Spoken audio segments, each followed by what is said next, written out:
Hi everyone, welcome to another fun video, or welcome back to another fun video.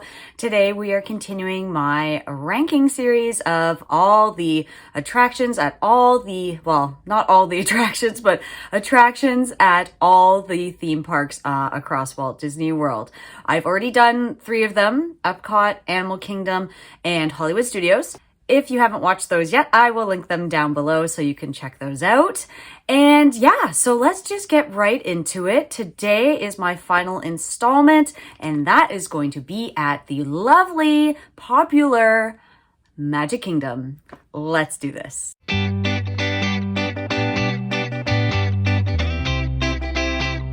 I was really excited to rank all the attractions at Magic Kingdom. I think this theme park is, sorry, also I have like the sniffles. I don't know if it's like a cold or what, so if I like am a little sniffly in this video, please don't mind me. So Magic Kingdom is like the quintessential theme park when we think of, or at least when I think of, Walt Disney World. It's the place with like the most magic to me, the most fantasy. I mean, you're just walking down Main Street, you have the smells of the bakery and the Dapper Dans and like the horse-drawn carriages, and then you get into like the different worlds of like Tomorrowland and Fantasyland and Adventureland. Like, I just love it. It's just so quintessential, and I can understand why, you know, it's packed to capacity almost every day. You have like Cinderella's Castle, which is like one of the most photographed landmarks in the world, which is crazy. But yeah, I love this theme park, and it has a lot of really, really good attractions that will keep people coming back again and again. So here we go. I'm going to try and narrow them down to my top 10, and you may find them surprising, you may like them, you may agree, you may disagree, but let's see how it goes. Starting at number 10, Carousel of Progress. Progress or Progress? I'm never really sure how to pronounce that word, but anyways, tomato, tomato, right? So this attraction I have liked for, I mean, actually, for a while, I didn't really know about it or like have any draw to go on it. And I think the person that actually got me on it eventually was my sister. And it turned out to be a very nostalgic ride, or like a classic ride. You know, it's something that has been around for a long, long time, and Walt was actually involved in it. So basically what it is, it's a big rotating theater. So you go in and you sit down, it's in the air conditioning, it's relaxing, it's a great way to get off your feet, and you're going through basically the history of human progress, like all the inventions that we do in our homes and ways to make things better, you know, inventions throughout time. Yeah, it's really, really nostalgic to go through, and like the animatronics are really well done for like the time that this ride was created. It's really neat to go through. The commentary is great. I really, really like the music too. It's a really uppity and happy theme song, I find, and I'm just like singing it all the time, and it just makes me so happy. This attraction might not be a must-do for me every time, but I do gravitate towards it when, you know, I want to break off my feet, maybe other rides are too busy, or I'm in between lightning lanes. Like, I would go check this out. It's a Disney classic, and again, it's something that Walt was involved in, so I would say check it out if you can and have time. Number 9, we have Mickey's PhilharMagic. I enjoy this show so much. It's another one that gives me all the feels, makes me really happy. And it has Donald as kind of like the main character, and he always makes me laugh. He's such a funny character. Like the like when he gets angry, I just lose it. He's so funny and so much fun to watch. But basically, this is a sorry, I'm getting ahead of myself. Mickey's PhilharMagic. So it's a 3D experience. Again, you're going in. It's another one where you're just sitting down in a big theater, except this one doesn't move like Carousel of Progress does. But yeah, you're inside, you're in a theater, and you're hearing, it's basically like watching a show, and you have, you know, similar things that are, you know, you're just watching things that are happening on your screen, different songs, lots of classic songs in this show.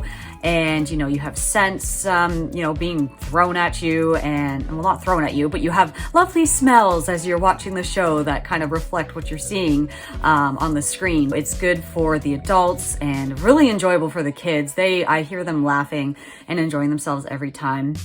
And again, it's a great break for the adults if you want to get out of the heat and you're in the air conditioning. I think it's also good for the Disney fan who likes the classic characters like Mickey and Donald and like some of the classic movies from, like, you know, like Aladdin and Beauty and the Beast and like that Renaissance era of the Disney movies. And usually the wait times for this is not very long. The capacity is pretty good as well. Mickey's PhilharMagic is always a good one, and it's always kind of on my list to check out. I do remember there was one time, it was our last day of our trip and we were gonna go on it. I think it was like extra magic hours or something. And we were gonna try and get on it.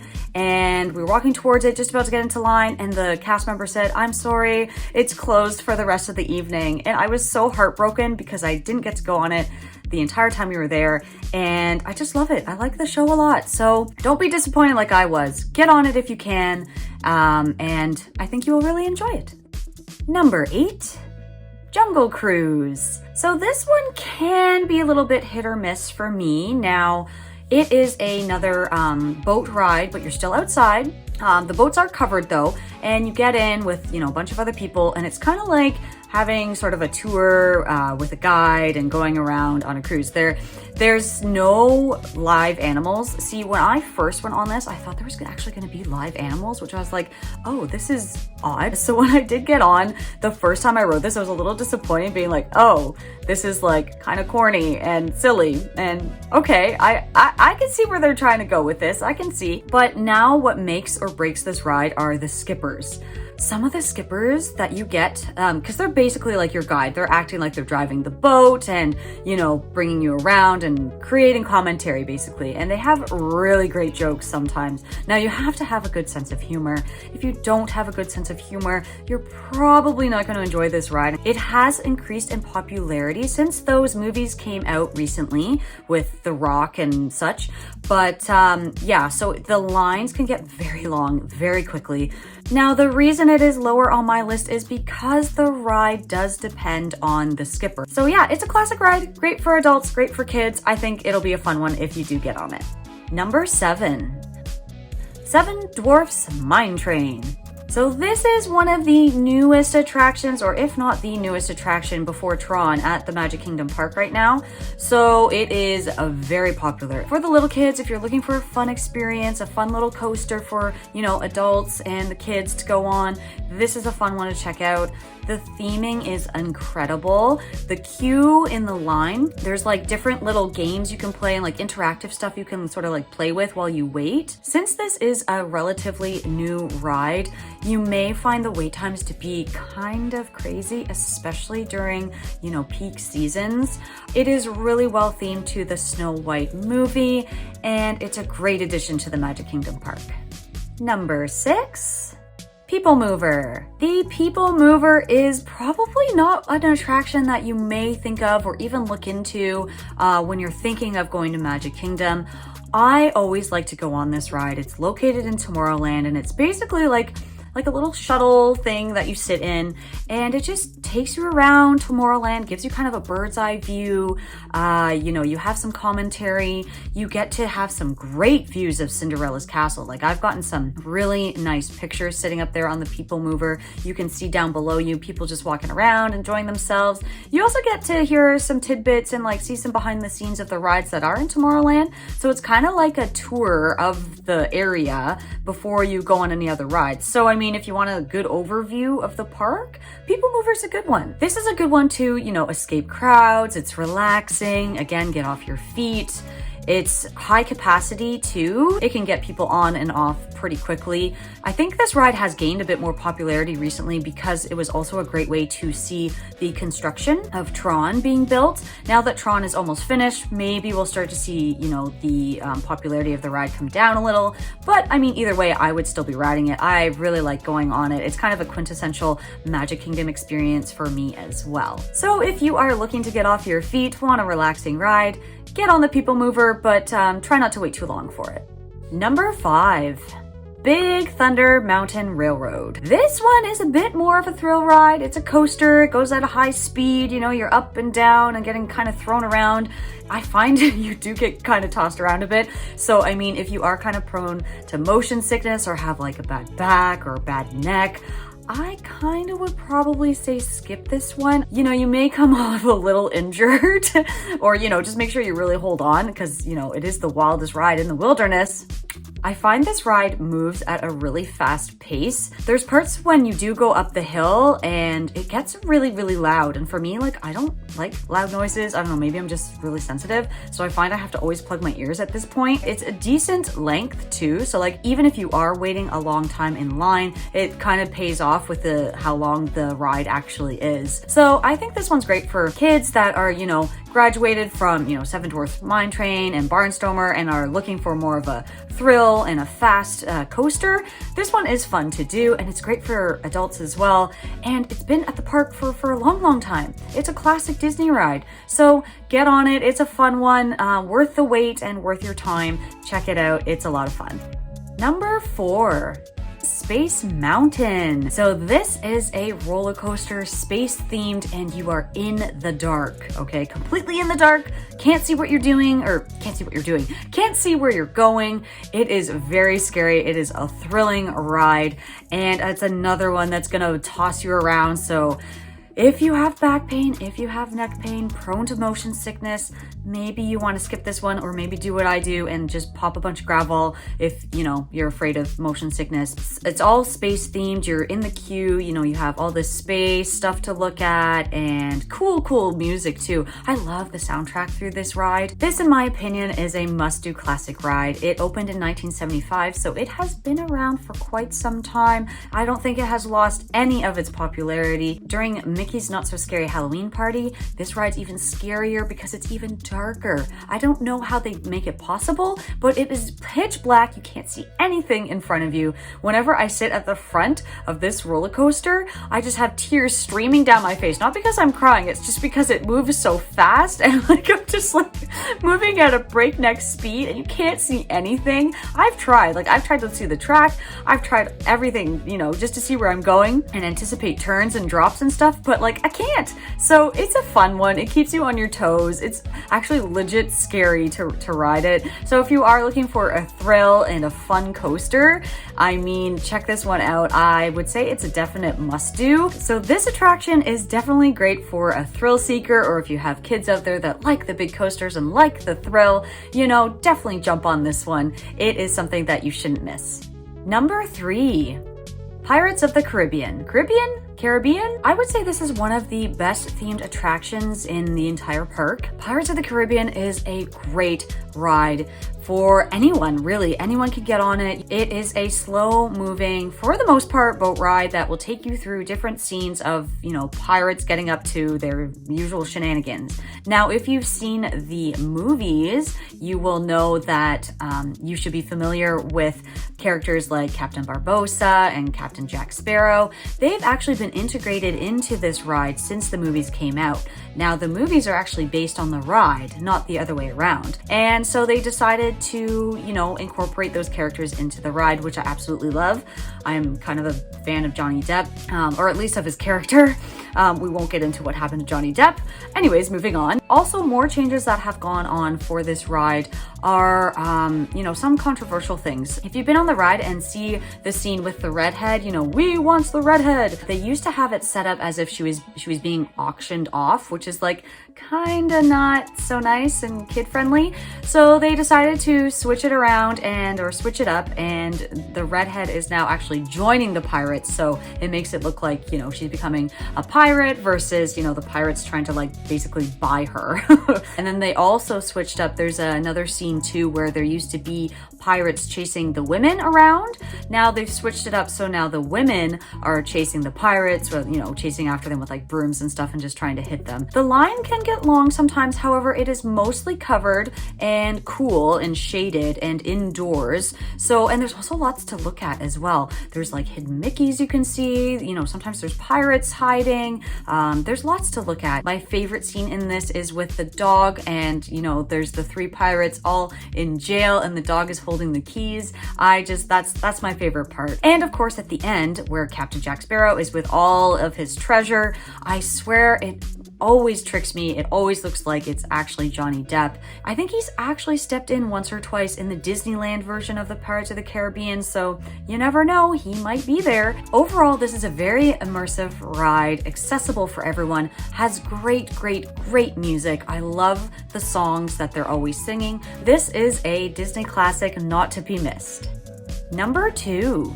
Haunted Mansion. This ride, I have nothing but good things to say about this ride. It is so well themed, and it is one of, if not the top, well, not the top because, you know, it's number 2, but it is a quintessential Disney experience that you must try. So well themed, and the cast members that are, you know, doing this ride, I think it's like the only cast member role where you're not required to smile. They do a great job. They're so in character, and they really get you in the mood. They've upgraded the line as well. There's a lot more interactive things that you can do if you are waiting a while in line. As far as scary, because obviously with the name Haunted Mansion, you know, you think of all these like haunted experiences that can be really scary. As far as the scare level, you know, I'm not a big fan of like getting scared. I don't like being scared. I don't like going to these like haunted mansion experiences, but I mean, it's like Disney-fied haunted, right? So I think for the most part, it is not that scary. For younger kids and like the little toddlers, they might not understand, you know, it's not real, so be a little bit careful there. It's an immersive experience. You're basically as if you're going into this mansion and you're all, you know, corralled into this one room, and it's the stretching room. I've never been able to figure out if it like the walls are moving or if we're on a platform that moves down. It's really hard to tell, but it's so cool to see how it works. And after the stretching room, you know, then you're all filed into another section of the ride, which gets you on your doom buggy, and then you're just going through the haunted mansion. You're going through, you're seeing all these different scenes. I love the music. The music is great. There's so much to look at every time. The attention to detail on this ride, like the Imagineers did an incredible job. And if you didn't know, this is one of the original attractions that opened with Magic Kingdom on October 1st, 1971. Fun fact for you. I like this ride too because it is a super high capacity, so they're getting people in and out as quickly as possible. If you've had the opportunity to go to any of Mickey's Not So Scary Halloween parties, this attraction is also decked out even to be scarier. There's like fog, and you know, there's actually real live characters out front that will interact with you. There's a photo opportunity, and it is just amazing. You know, definitely worth the price of the ticket for Haunted Mansion alone. So with the catchy music, with the immersive experience, and the theming, and how incredibly creative it is, this ride is to die for. Coming in at number 1, Splash Mountain. This is the ride that makes me think of Magic Kingdom. When I'm going to Magic Kingdom, I know I have to get on Splash Mountain. I have to ride it at some point in the day. I used to be a little bit afraid to go on this ride because of that giant prominent drop that everyone can see, you know, if you're not on the ride. Once you go on it, the drop itself is not that bad. And it's like literally like 1 second out of this like over 5 minute ride. So when you see that big drop, don't let it deter you from riding. It is over so quick. I mean, of course, if you don't like big drops, don't force yourself to go on. While you're waiting in line too, you actually have lots of warning signs, and they tell you like, oh, you may get wet. So it's like a log flume ride. There's a great story to it. Now it is based on a kind of controversial movie called Song of the South. It's going to become Tiana's Bayou Adventure. I'm really curious to see how it turns out. You know, I have total faith in the Disney Imagineers. I think it's going to be a great ride. I know there was a big uproar from big Disney fans because this has been a quintessential classic ride from the very beginning when Magic Kingdom opened. So it is kind of sad to see it go. I will miss the characters. I will miss, you know, Briar Fox, Briar Rabbit, Briar Bear. They were all really great and lovable characters, and I just loved the song, like Zippity Doo Dah. How can you not love that song? It just brings me so much joy every time I ride it. We have gotten many good ride photos on this as well. The camera, of course, takes your picture when you're going down that giant hill, so we've gotten some good pictures over the years. During its 30 years at the park, it has definitely won over the hearts of old and young Disney fans. I will miss it tremendously now that it has closed, but again, I'm really excited to see what Tiana's Bayou Adventure will hold in the future. So there you have it. There is my top 10 choices of attractions at Magic Kingdom. It was a really tough choice. I mean, there's so many good rides there to experience, you know, and even more at Fantasyland that I didn't even get to, like Dumbo and Peter Pan and It's a Small World and and Winnie the Pooh. Like, who doesn't love Winnie the Pooh? Come on. All these rides are really good, but I wanted to try and narrow it down to my top 10. You know, they can't all be on a list, and these are the attractions for me that are my must-do every time, cannot miss, quintessential Magic Kingdom rides. I had a lot of fun doing these ranking series. I might do some more in the future, so make sure you're subscribed so you don't miss out on any of that. And that's all I got. So thank you so much again for joining me. I hope you enjoyed this video. I certainly enjoyed making it, and I will see you all again real soon. Until next time, bye!